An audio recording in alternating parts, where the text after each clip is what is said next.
ओम नमः शिवाय, हर हर महादेव, जय महाकाल। आप सबको पता है सावन का बहुत ही पवित्र महीना चल रहा है। मेरे देवादिदेव महादेव जी की कृपा सदैव आप पर बनी रहे। आपकी सारी मनोकामनाएं इस सावन के महीने में पूरी जरूर हो, यही मैं महादेव जी से प्रार्थना करता हूं। देखिए, अगर आपके जीवन में धन को लेकर के काफी ज्यादा समस्या है, अगर कर्जा बहुत ज्यादा बढ़ गया है, आपके घर में कोई व्यक्ति है जो कि बहुत ही नशा करता है, वो नशा अपना छोड़ ही नहीं रहा है, या फिर आपके परिवार में कोई भी व्यक्ति बहुत ही ज्यादा बीमार रहता है और आपकी अगर कोई मनोकामना है, कोई हृदय की बात है जो काफी समय से पूरी नहीं हो रही है, जीवन में बहुत सारे दुख है, कष्ट है, चाहे वो धन से संबंधित, चाहे वो कर्ज से संबंधित, चाहे नशे से संबंधित, चाहे बीमारी से संबंधित, मात्र आपको छोटा सा उपाय करना होगा। एक बेलपत्र और एक धतूरे वाला उपाय। ये वाला उपाय पूज्य गुरु जी की कथा से सुन करके और समझ करके पूरे उपाय को बड़े ही विस्तार से बताऊंगा। परंतु उससे पहले आप सबसे एक छोटी सी गुजारिश करूंगा कि जो लोग पहली बार आए हैं, चैनल को सब्सक्राइब जरूर करना और वीडियो को लाइक करके महादेव जी का कोई सा भी प्यारा नाम कमेंट बॉक्स में लिखना मत भूलिएगा। इस पूरे वीडियो के अंदर आज मैं आपको 4 महा उपाय बताने वाला हूं जो कि जीवन की हर तरह की समस्या, चाहे वो धन, कर्ज, नशा, बीमारी, मनोकामना, जैसी भी आपकी समस्या होगी वो खत्म जरूर होगी। तो जितनी भी मेरी माताएं बहनें इस वीडियो को सुन रही हैं, देख रही हैं, जरूर इस उपाय को कीजिएगा। ठीक है, सबसे पहले बात कर लेते हैं पहले वाले उपाय की तरफ। ठीक है, देखिए पहला वाला उपाय किन लोगों के लिए है, सबसे पहले मैं बता देता हूं कि अगर आपकी कोई हृदय की बात है ना, जो आप महादेव जी से कहना चाहते हैं कि वो पूरी हो जाए, है ना, या फिर आपकी कोई मनोकामना है, कोई इच्छा है ना, उसे आप अगर पूरा करवाना चाहते हैं तो मात्र आपको छोटा सा उपाय करना होगा। देखिए किस तरीके से करना होगा, ध्यान से सुनना। आपको इसके लिए चाहिए होगा एक धतूरा, है ना। पूरा सब कुछ अच्छे से बताऊंगा, समय बताऊंगा, दिन बताऊंगा, ध्यान से सुनते जाना, समझने की कोशिश करना। एक धतूरा ले लेना जो कहीं से भी खंडित ना हो, ध्यान रखना धतूरा फूटा हुआ नहीं रहना चाहिए, ठीक है ना। दूसरे नंबर पर आपको चाहिए मात्र एक बेलपत्र जो भी कहीं से खंडित ना हो, ठीक है। इन दोनों चीजों को लेना, साथ ही साथ ले लेना क्या, एक लोटा शुद्ध जल, और जल जो भरोगे इसके अंदर वो भरना अपने घर का। यहां तक बात हुई। अब इसी के साथ ही आपको तैयार करना होगा एक छोटा सा मिट्टी का दीपक, ठीक है। अब वो मिट्टी का दीपक भैया किस लिए, तो ध्यान से सुनना। आपको ये जो मिट्टी का दीपक तैयार करना है ना, ये केवल इतनी सी देर के लिए तैयार करना है कि जब आप उपाय करने के लिए महादेव जी के मंदिर शिवलिंग के पास में जाओगे तो आपको ये एक दीपक आपको लगाना होगा, अपने घर के मंदिर में लगा करके जाना होगा, ठीक है।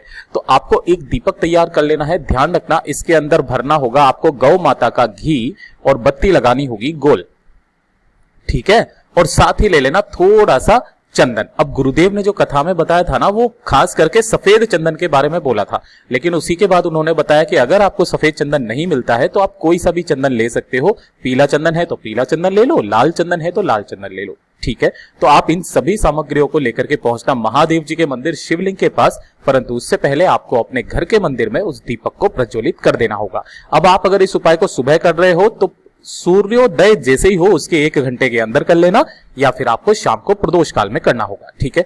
पहुंच जाना कहां पर, महादेव जी के मंदिर शिवलिंग के पास। हमेशा की तरह बताऊंगा, उत्तर दिशा यानी कि नॉर्थ डायरेक्शन की तरफ मुंह करके आपको खड़े हो जाना है, इस तरीके से कुछ, ठीक है। अब आपको यहाँ पर जो भी पूजा अर्चना करनी है ना, वो आप कर लीजिए, ठीक है। जैसे आपको जो भी चढ़ाना है, करना है, वो आप कर सकते हो, कोई दिक्कत नहीं है उसके अंदर, ठीक है। लेकिन जब आप उपाय की शुरुआत करेंगे ना, तो देखिए उपाय की शुरुआत क्या होगी, जैसे आपने सारा सब कुछ कर लिया, शिवलिंग को बढ़िया अच्छे से साफ वाफ कर देना, कोई दिक्कत नहीं है, ठीक। अब उसके बाद में जो आपने यहाँ पर एक बेलपत्र और एक धतूरा लिया है ना, तो सबसे पहले आपको करना क्या होगा, एक जो बेलपत्र आपने ली है, जैसे कि आप इधर की तरफ बैठे हुए हो, ठीक है ना, तो उस बेलपत्र को आपको इस तरह से महादेव जी की शिवलिंग पर समर्पित करना है कि पत्ती रहेगी आपकी तरफ, है ना, और डंडी रहेगी आपसे विपरीत दिशा में। अगर आप इधर की तरफ बैठे हुए हो यहां पर, तो आपको पत्ती का मुख अपनी तरफ रखना है, बड़ी वाली पत्ती का, ठीक है, और जो चिकना वाला हिस्सा है वो नीचे की तरफ रहेगा। मेरी बात यहां तक आई समझ में। अब देखिए उसके जस्ट बाद में आपको उठाना होगा धतूरा, ठीक है। अब उस धतूरे को सबसे पहले माता अशोक सुंदरी के स्थान पर टच करवा करके आपको अपनी कामना कहनी है, और कामना कहने के पश्चात इसे उठा करके आपको जस्ट इस बेल पत्र के ऊपर इस तरह से समर्पित करना है कि उस वाले धतूरे की डंडी भी आपसे विपरीत दिशा में रहे और जो कांटे वाला भाग है वो रहे आपकी तरफ, ठीक है। तो यहां पर ऐसे समर्पित करना, ध्यान रखना ये गिरना नहीं चाहिए। उपाय करने का भी एक तरीका होता है, चाहे कठिन हो चाहे कैसा भी हो, लेकिन एक विधि विधान पूर्वक अगर इस उपाय को किया जाता है तो आपकी हर एक कामना पूरी जरूर होती है। इसी बेलपत्र के ऊपर आपको इस धतूरे को इस तरीके से समर्पित करना है कि ये गिरना नहीं चाहिए, क्योंकि इसके बाद में आपको चढ़ाना होगा 1 लोटा शुद्ध जल मेरे देव आदिदेव महादेव जी के नाम पर, है ना। किन महादेव जी के नाम से चढ़ाओगे? कुबेरेश्वर महादेव जी के नाम से, है ना। कुबेरेश्वर महादेव जी के नाम से इसी 1 लोटे शुद्ध जल को इतना धीरे धीरे चढ़ाना कि ये धतूरा इस बेलपत्री से गिरना नहीं चाहिए, ठीक है ना। और इसी धतूरे के ऊपर आपको जल चढ़ाना होगा, धीरे धीरे बिल्कुल स्लो मोशन में चढ़ाना। उसके जस्ट बाद में आपको यहां पर सीधे से अपना नाम और गोत्र बोलना है। नाम और गोत्र बोल करके अपनी कामना कहना, और कामना कह देने के पश्चात आपको वापस अपने घर की तरफ चले जाना होगा। जो व्यक्ति इस उपाय को कर लेता है ना, उसकी कोई भी मनोकामना क्यों ना हो पूरी जरूर होती है। अच्छा, करना के कब है और किस दिन करना है वो ध्यान से रखना। जब भी कभी कोई खास तिथि आ जाए, जैसे कि दशमी आ जाए, नवमी आ जाए, एकादशी आ जाए, प्रदोष आ जाए, या फिर शिवरात्रि आ जाए, मासिक शिवरात्रि, उन खास तिथियों पर आप किसी भी दिन इस उपाय को कर लेना, ठीक है ना। लेकिन ध्यान रखना, जब भी आप इस उपाय को करें एकदम स्वच्छ मन से करना, तन मन धन से करना। आपके मन में किसी भी तरीके का कोई ईर्ष्या भाव नहीं होना चाहिए। ये तो हो गया पहला उपाय। अब बात कर लेते हैं दूसरे उपाय की तरफ, ठीक है। देखिए, दूसरा वाला उपाय, अगर आपके घर में धन से संबंधित कुछ भी परेशानियां हैं, ठीक है ना, धन हो गया या फिर कर्जा बहुत ज्यादा बढ़ गया, कर्जा उतर नहीं रहा है, तो धन से संबंधित जितनी भी परेशानियां है ना, उसके लिए आपको ये वाला उपाय करना होगा। और अभी से ही इसको एक नियम बना करके करना होगा। ध्यान रखना, जो व्यक्ति हफ्ते में 1 बार इस उपाय को कर लेता है ना, उसके घर में कभी भी धन की या फिर कर्ज की समस्या नहीं रहती है। आपको करना क्या होगा, इस तरीके से 2 दीपक तैयार करने होंगे। किसके?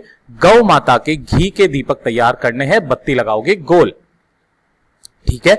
अब इन दोनों दीपक को अभी प्रज्वलित नहीं करना है, अपने साथ में माचिस रखा करो, जहां प्रज्वलित करना है वहां पर हैंड टू हैंड प्रज्वलित कर दिया करो, ठीक है। सबसे पहले जाओगे आप कहां पर? बेलपत्री के पेड़ के नीचे।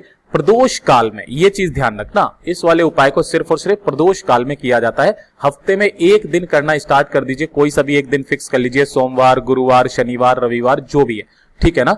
सबसे पहले एक जो दीपक है आपको बेलपत्री के पेड़ के नीचे समर्पित करना, यहां पर आपको प्रज्वलित कर देना है। और दूसरा आपको समर्पित करना होगा मेरे देव आदिदेव महादेव जी की शिवलिंग जो होती है ना, उसकी जो मंदिर का चौखट है, उस चौखट की दाईं ओर आपको यह समर्पित करना होगा।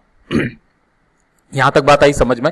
जो व्यक्ति हफ्ते में 1 बार इस उपाय को कर लेता है ना, कभी भी उस पर कर्जा नहीं बढ़ता है, कभी भी धन संपदा की कमी नहीं रहती है उसके परिवार में।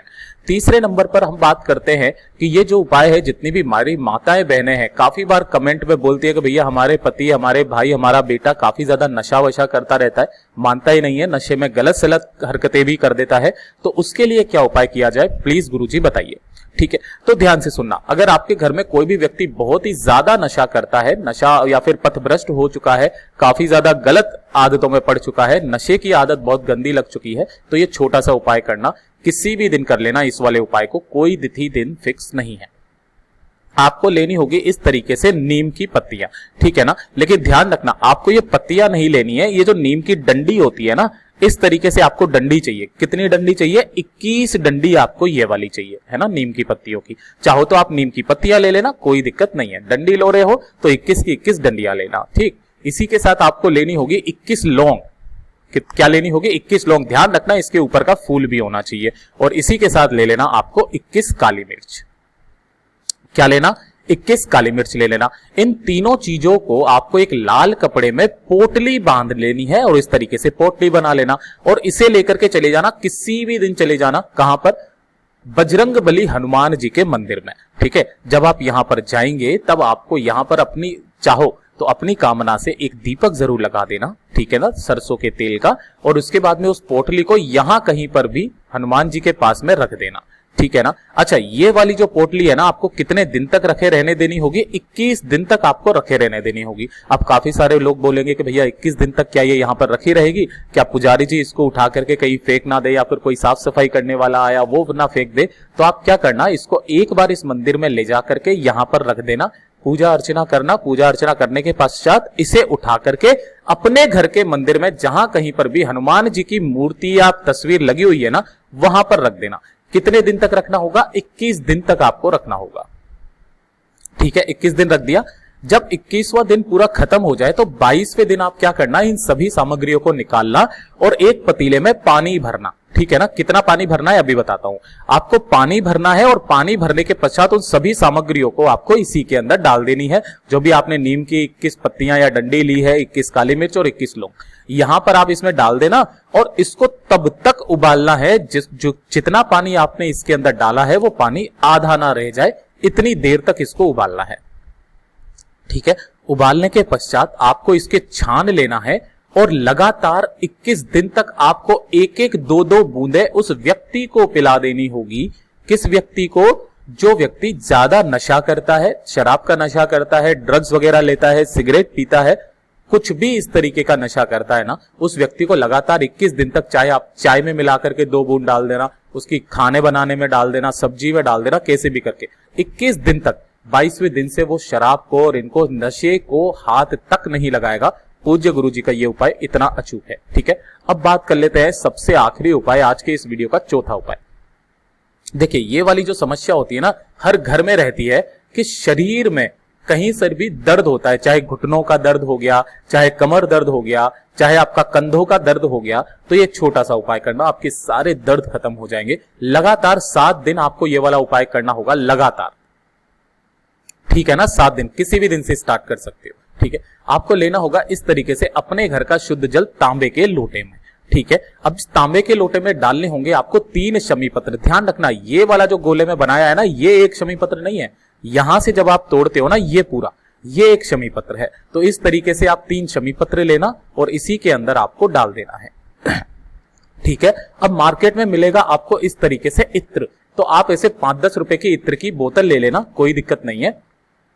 ध्यान रखना, आपको सेंट वगैरह काम में नहीं लेना है। ठीक है ना, तो आपको इस तरीके से इत्र लेना है और इस इत्र की 1 से 2 बूंदे, जब पूरी डिब्बी मत डाल देना, 1 से 2 बूंद आपको केवल इस इत्र की मिला देनी है और इसे लेकर के पहुंच जाना कहां पर? महादेव जी के मंदिर शिवलिंग के पास। सुबह जाना चाहो सुबह चले जाओ, शाम को जाना चाहो शाम को चले जाओ। उत्तर दिशा यानी कि नॉर्थ डायरेक्शन की तरफ मुंह करके खड़े हो जाना और उसके बाद में 1 लोटा जो आप लेकर के आए हो मेरे देव आदिदेव महादेव जी पर समर्पित करना। महादेव जी का बहुत ही प्यारा सा नाम है विश्वकर्मेश्वर महादेव जी, है ना, विश्वकर्मेश्वर महादेव जी के नाम से आपको ये लोटा जल समर्पित कर देना है। जब ये लोटा जल समर्पित हो जाए तो जल बहता बहता जलाधारी से नीचे की तरफ आएगा। आपको यही वाला जल यहां पर रोकना है, जितना आप रोक सको रोक लेना और रोक देने के पश्चात घर आकर के ओम नमः शिवाय मंत्र का स्मरण करके इस वाले जल का आचमन आपको करना होगा। लगातार 7 दिन आप इस उपाय को करके देख लीजिएगा, आपको अपने आप ही फर्क महसूस होने लग जाएगा। और अगर थोड़ा सा भी फर्क महसूस होने लगे, इस वाले उपाय को कंटिन्यू तब तक करते रहिएगा जब तक कि आपका शरीर का दर्द खत्म ना हो जाए। पूज्य गुरु जी के ये सभी उपाय बहुत ही ज्यादा खास और अचूक है, जरूर कीजिएगा। और साथ ही साथ वीडियो पसंद आया हो तो लाइक जरूर करना, चैनल को सब्सक्राइब जरूर कीजिएगा।